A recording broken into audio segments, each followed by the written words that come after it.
What's up, guys? It's Rob here, and today we need to talk about the economy in general because the Fed is actually about to give a statement, release a rate decision, and Jerome Powell is going to start talking today about the economy, probably try to soothe some tensions, and the markets are actually up pretty big in advance of all of this. So we're going to jump right in and take a look at the S&P right here. So you can see the S&P is actually having a pretty green day today, right? It's up 1%.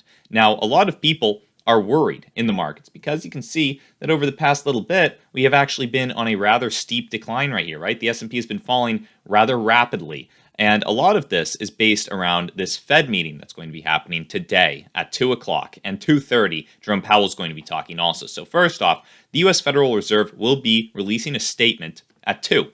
And in that statement, they'll reveal their interest rate decision. Now, it's not expected that we're going to see interest rates rise until March, so I wouldn't expect to actually see these interest rates increase, right? They'll probably keep them at 0.25%. Otherwise, that would really spook the markets. You can see we've been at 0.25% for some time. And if you actually zoom out a little bit, you can see that it's been the trend over the past couple of years that interest rates tend to remain very low, right? Basically, since 2008.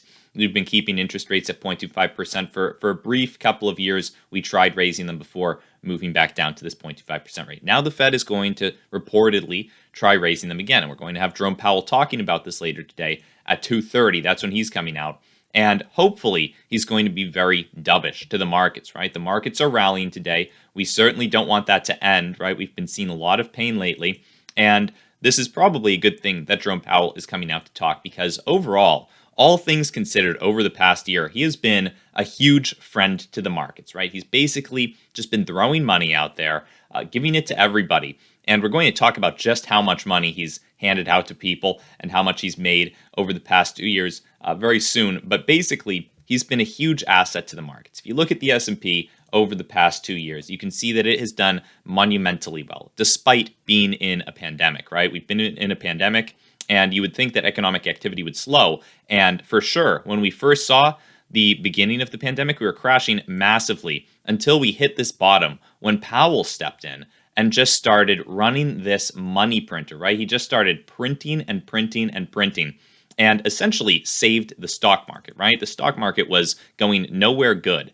And Jerome Powell stepped in and saved it. Now, it's possible that he's going to do something similar today, right? He's going to at least try to ease some fears. Obviously, we're not in as bad of a situation, right? Although it is notable, a lot of big stocks have fallen, right? You're looking at the S&P right now, but take a peek at the QQQ, right? More of the tech stocks, they're down even more. Look at Microsoft, down pretty massively off of their highs that we saw back in November. They are down about 20%. If you look at that, down about 20%. Apple's down in a big way too. Apple's down more recently from January. They're down about 15%. And Facebook is down pretty significantly also, down from their highs that we saw earlier last year, down 25%. And that doesn't even epitomize what's been actually going on in the stock market, right? That actually hides a lot of the damage that we've been seeing lately. Smaller market cap stocks have been getting decimated. If you look at this, they all saw a big rally along the same time that Powell started printing, and it was a massive rally, right? Smile Direct Club was up 300%. However, since then, it's fallen even lower than where it was when Powell started printing. From its highs to its lows, it was down about 88%. Similar thing happened with Sundial, right? Sundial pumped up 2,500%, and more recently has fallen from its highs to its lows 89%. MindMed, same story. You can see they started pumping up around when Powell started printing to pretty significant highs, but now they've been decimated, down 86%. And the Russells overall tells this trend pretty well, right? You can see they bottomed out the same time the overall stock market did, right? The Russells tracks smaller market cap stocks along with some mid-market cap stocks. And then during the course of 2021, basically just stagnated. As small market cap stocks got destroyed and mid-market cap stocks did all right, they basically just stagnated, balancing out the gains and losses from those two. And in November, we thought we had a breakout coming, right? We were finally moving up. A lot of stocks were finally starting to see some big gains. And what actually happened was we tanked off of that, down 20% in the Russells. So a lot of stocks have been hurting lately.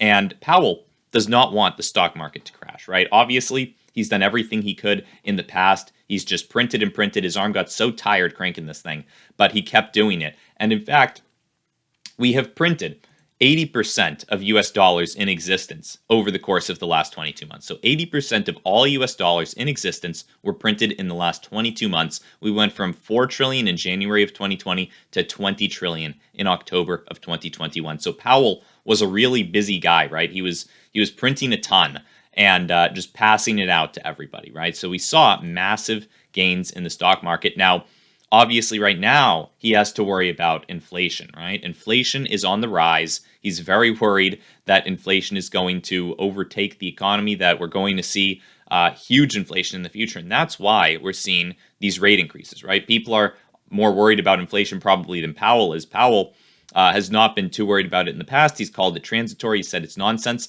But I think he realizes that with all that he's been doing, with all this money that's been created, the 80% of dollars in existence that were created over the past 2 years just about, and all the printing, all the passing out, I think he realizes that there's going to be some inflation. And I think that's something that Powell can accept. Now, looking towards this meeting, what I would expect is to see Powell try to baby the stock market a little bit, right? I think he wants, least of all, for a stock market crash. I think he can come to terms with the fact that we're probably going to see some inflation, right? He's at the helm of this ship, and he knows that he's been printing a lot of money. He knows that he's been doing it, and he's seen the results of that. And I think he's going to come to terms with the fact that we're going to see some inflation. Now, obviously, he has to do something about it. He has to quell the market's fears about it, because inflation gets really bad when people start worrying about inflation and trying to get out of their cash, right? When they start trying to spend all their cash because they're worried that their cash is going to become worthless, that's when you see real inflation. So he's going to have to do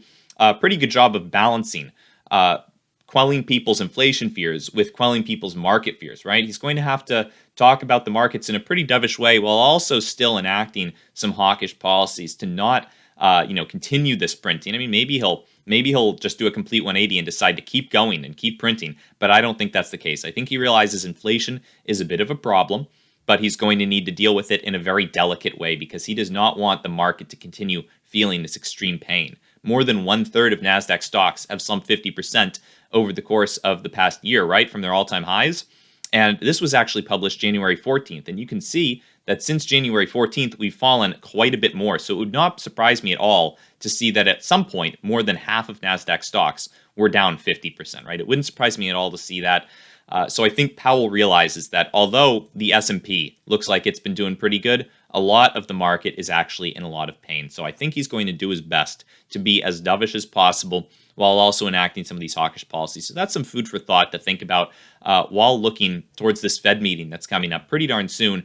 And in the meantime, guys, feel free to go down, hit the subscribe button, join the family, get more updates on the market, and seriously consider joining.